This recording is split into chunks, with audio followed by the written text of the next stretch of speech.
So, first of all, prostate cancer is the second leading cause of cancer death in American men. And that's just behind lung cancer, in case anybody was wondering. But prostate cancer is really, it's up there.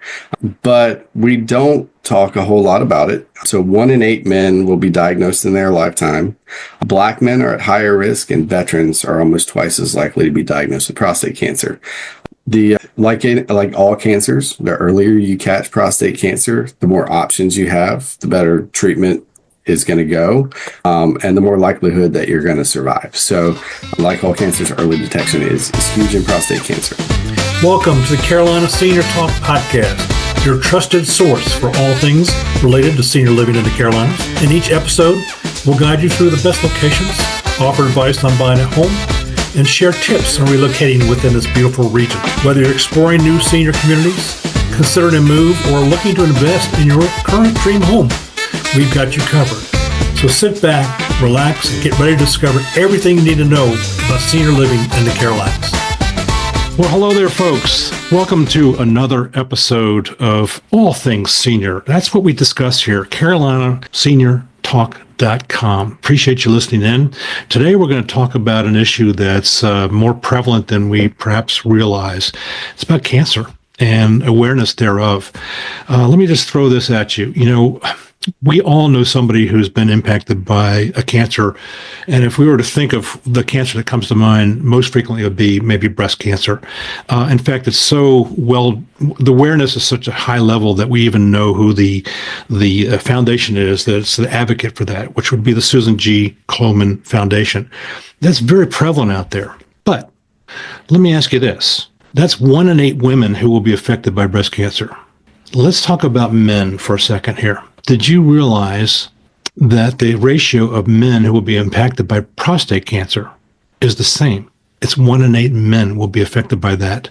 So it's just as detrimental, it's just as evil, I suppose, and yet we don't seem to be aware of that. And I'm not sure why that is, but we're going to talk about that today.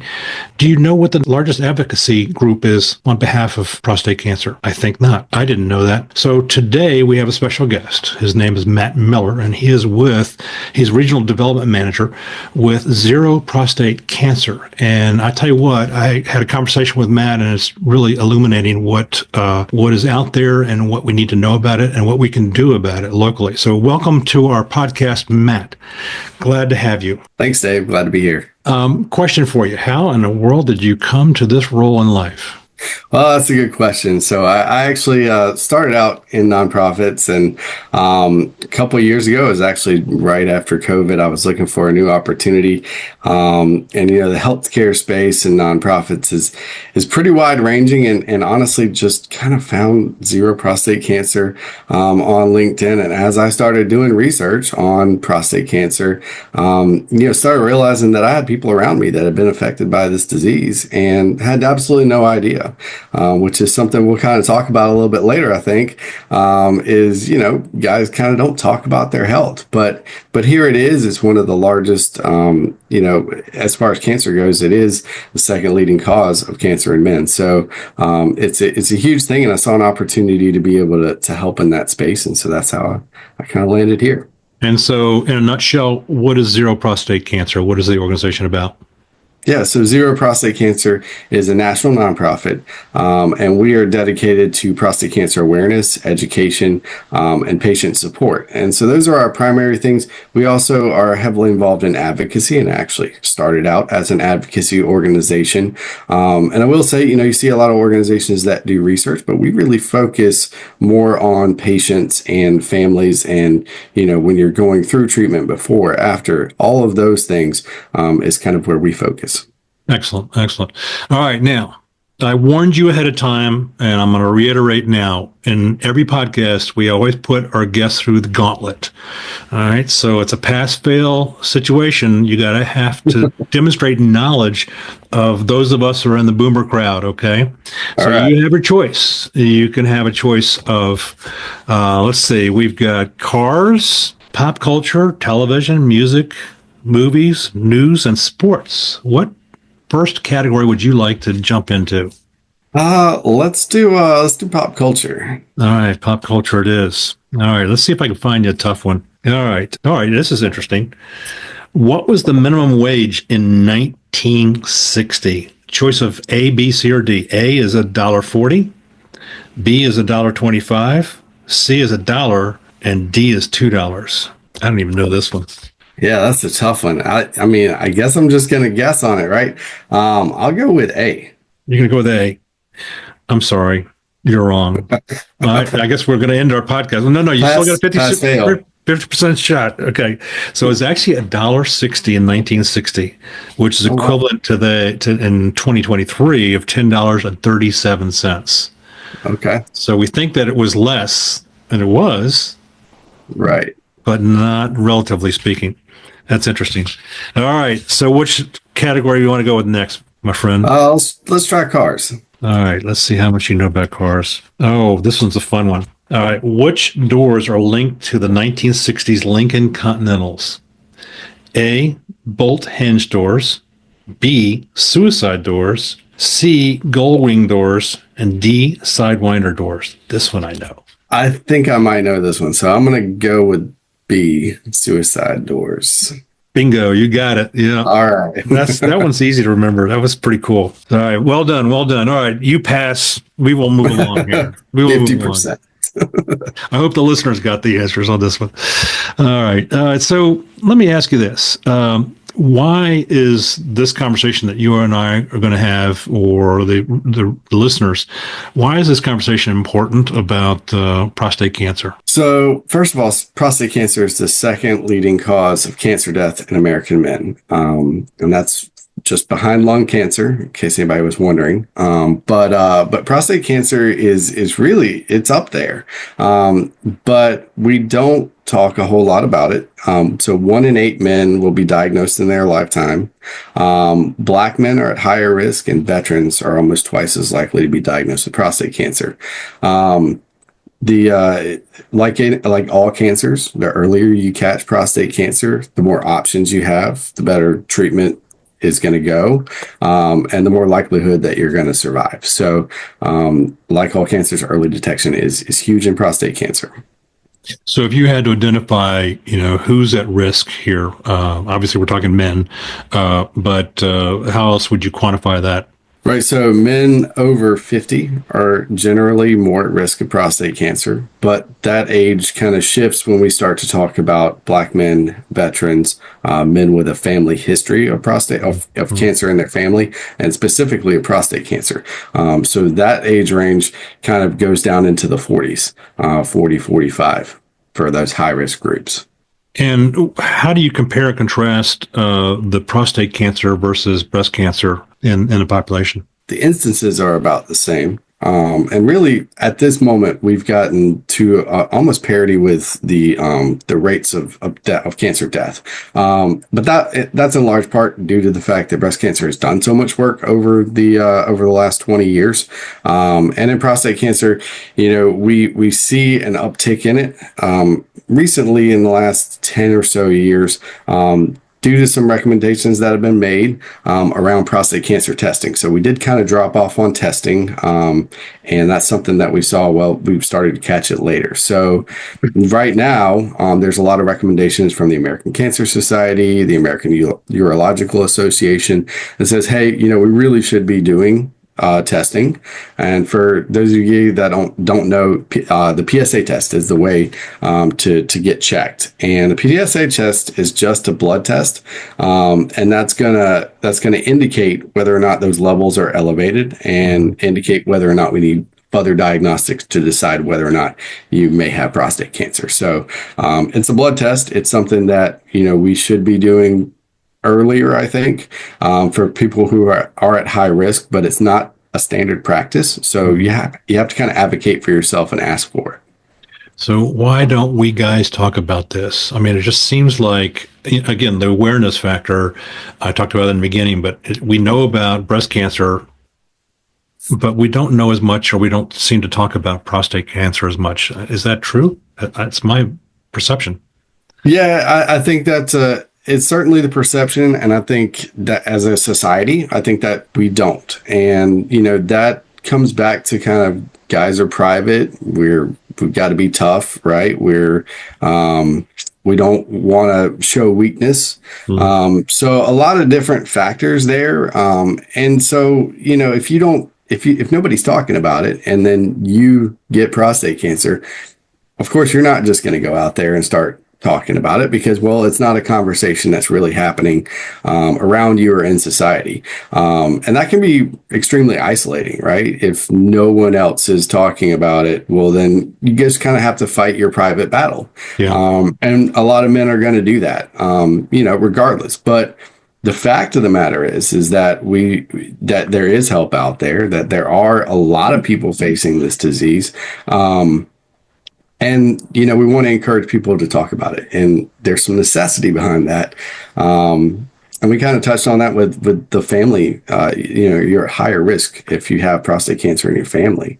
So that's something, you want to be talking about this with family members specifically, because if you have other men in your family, whether that's a brother, whether that's your son, you want to know that is happening in your family so that you can start to get checked a little earlier. So I think that if I were to add something to this, is maybe there's the perception that to be tested on this requires an examination which we all perceive as being very uncomfortable, the rectal exam, to be specific. Yeah. And that's technically called the DRE, just FYI. Well, that sounds a lot better. Yeah, you're right. So the DRE, and it is, it is important. It still is a part of that exam. And there's a reason, because PSA testing is effective, but it's not 100%. So the DRE does catch some cancers that the PSA can't. But in this space, we're saying, hey, if the blood test is all that you're going to do, we want you to do that.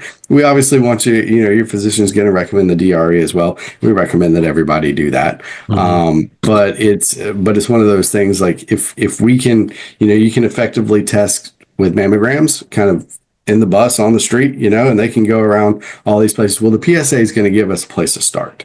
So that's something that we certainly are working with other organizations to do is do more testing. And all that is a blood test. That's right. All it is a blood test. That's going to give you a starting point. So speaking of starting points, when should people begin to start doing this? So age 20, age 30? Yeah. Well, that's actually still a little early. So honestly, if you've got cancer in your family, if you are in one of those high risk groups, again, Black men, veterans, you're going to want to start thinking about this around 40 or 45. This is a conversation. I'm not a doctor, so it's a conversation between you and your physician, your general practice physician, that you guys are going to decide together when to start testing, and those early factors should be taken into account. So you'll start testing a little bit earlier than 50. If you're at general risk, recommendation is around 50. Talk to me about the organization itself, ZERO Prostate Cancer. How are you guys making an impact out there? Yeah, so we make an impact in a lot of different ways. And I think, we talk about breast cancer as kind of the standard. And when breast cancer, we have a lot of organizations that come around a patient and a family when the diagnosis happens. We just don't have that in prostate cancer yet. So that is what we are trying to do is make sure that when you get diagnosed with prostate cancer, that there is a place that you can go that has good information, that's medically sound, that is relevant to whatever you are facing, that can help you navigate that situation.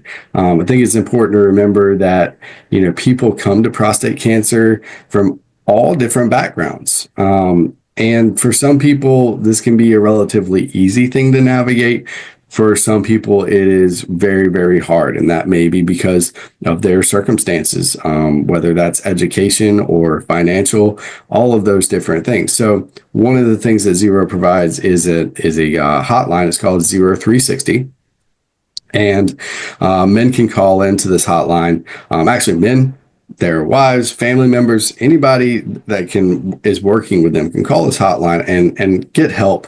And by help, I mean it's a navigation service. So all of these services that we talk about, transportation, financial toxicity, hospital bills and navigating those things, are there programs that can help you pay for your medication?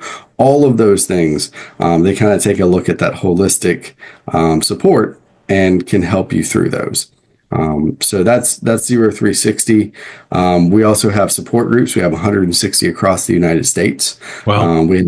We have virtual support groups as well for people who don't live somewhere near one of those support groups. I think support groups, a lot of guys go, oh, support, right? It's like, I've got to go talk about my feelings. But honestly, support groups are a really great way for you to get information. You're going through something. There's somebody else that's been through what you're going through.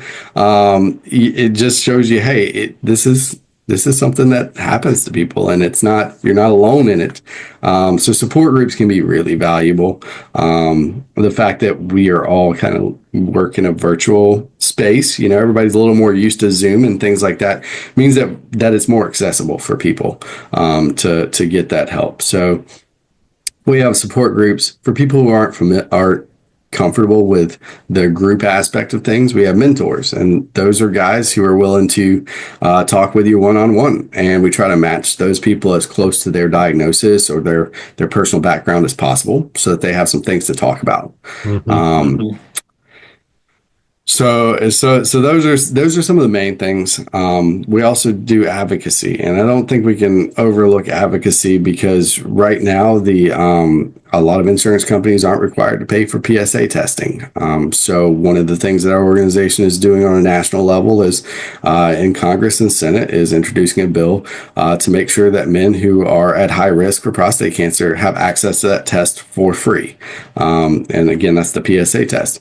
So that's called the PSA for Him Act. We're hoping to get that passed this year. We've been working on it for a couple of years. And then we also we do some research funding in that advocacy and some CDC funding, because CDC also goes out there and they do awareness campaigns to say, hey, you need to get your PSA test. So that's just kind of a range of the things that we do. We also have an exciting campaign. Well, I say campaign, it's an initiative called Blitz the Barriers. We're going to launch that in 2 cities this year, in Atlanta and Baltimore, which have very high instances of prostate cancer. Yep. Also a lot of barriers to care in those cities. So that initiative is a $20 million initiative. And what we're doing there in those pilots is actually looking at what services work best to get men tested, and then what works with them when they're in treatment and post-treatment. How can we really support men in the unique way that they want to be supported? Mm-hmm. Are there any type of community programs that go level deeper, or how does that work? Yes, we use a lot of partners to do that. So we would use local community partners like in Charlotte. Novant has been a supporter of ours, and we always try to work with community engagement people in those markets. So we actually have funding that comes out of our Run Walk series, which I do want to talk about. It comes out of that series to go back into the community and say, all right, are we doing PSA testing? What are our priorities in this community? Every community works differently. So for us, community partnerships in that space are really important. Well, that's an excellent lead into what you wanted to talk about, which is the Charlotte Run Walk. So let's talk about that. What are we doing in the Charlotte area, and when? Yeah. So Charlotte, we've got our Zero Prostate Cancer Run Walk coming up this year. It's the 8th year of this event, and we're excited to bring it back. We had a really wonderful year last year, and we topped $200,000 in support through that event. So very excited to kind of keep it growing. The Run Walk series is a lot of things. It's awareness. We do it in Prostate Cancer Awareness Month, so it's going to be on September the 20th. It's going to be at the shops at University Place, and it's again, it's about awareness. So in September, which is Prostate Cancer Awareness Month, we're putting some eyes on this event. It's something that people can do. They can come and take action. It's for survivors. It's for patients. It's for family members. It's for people who've lost somebody to prostate cancer. So it really brings the community around them, helps build a community within the prostate cancer community, so that they can connect with each other. And it's really amazing to see when you bring people together around the cause. They're there not really for themselves. They're not there because they're a survivor or a patient, right? But they're not there for themselves. They're there for the other patients and survivors. They're there because people in their family are at higher risk. So they realize the need to get out and do something about this. And that's really what the Run Walk provides, is an opportunity to come out and help do something about prostate cancer. Oh, I love it. I love it. How can we get involved? So there's a lot of different ways to get involved. As with most of these events, you can come out and you can volunteer. We've got volunteers for the day of. We've got volunteers leading up to it. So if you want to volunteer on a committee, we've got an opportunity there. We have an executive committee that people can volunteer for, and that's folks who are moving around in the business community. We love to have on our executive committee to help us make new connections. And then there's sponsorships. If you've got a business that wants to sponsor the Run Walk or bring out a team and do some employee engagement, those are great ways to help support. And each one of those helps amplify the message. It really helps with that awareness piece that there's an organization that can help people, but also you should get your PSA test. Let's get our PSA tests. Now you've motivated me to go take a look at my blood tests that I'm getting on a regular basis. Let's see, does it say PSA? I don't know. I think I've had that. Yeah. And hey, if it's zero, there's no, they're not out there going pointing attention to it until there's something wrong. But you want to make sure it's in the battery there. You want to nip it in the bud well before then. Absolutely. Yeah. So any final thoughts to those that are listening? So I would just make sure a couple of things, really. One, make sure you're talking to your doctor. Make sure you're getting your annual physical, just overall, right? But make sure that PSA test is in there. If you are 50 or older, make sure that if you have any of those cancer risks, make sure that you are getting it a little earlier. If you're in any of those risk categories, make sure you're talking to your family. If you know somebody in your family that had cancer, but you're not sure what kind of cancer it was, might be time to ask, because if it was prostate cancer, there could be a direct correlation with you. And we see that a decent amount where, I had cancer in my family, but I didn't know what kind it was. So those family conversations are absolutely huge. Make sure you know your family history. I would say again, consult with your doctor about screening. That's something you guys are going to decide, like, when to start doing it. If you know somebody that's been affected by prostate cancer, please refer them to our support services. We have a lot of information. It's medically sound information for people to be able to make decisions. And there's a lot of decisions to make in prostate cancer about what kind of treatment you're going to have. So just understanding that, making sure to get a second opinion if you're going through prostate cancer, that's a huge one. And then if you've been affected, or if you want to help out, we would love to have you on board helping out with the Run Walk or any of our programs. What is the best way to contact if you wish to be a participant in the Run Walk, or just want to be more knowledgeable, get more information?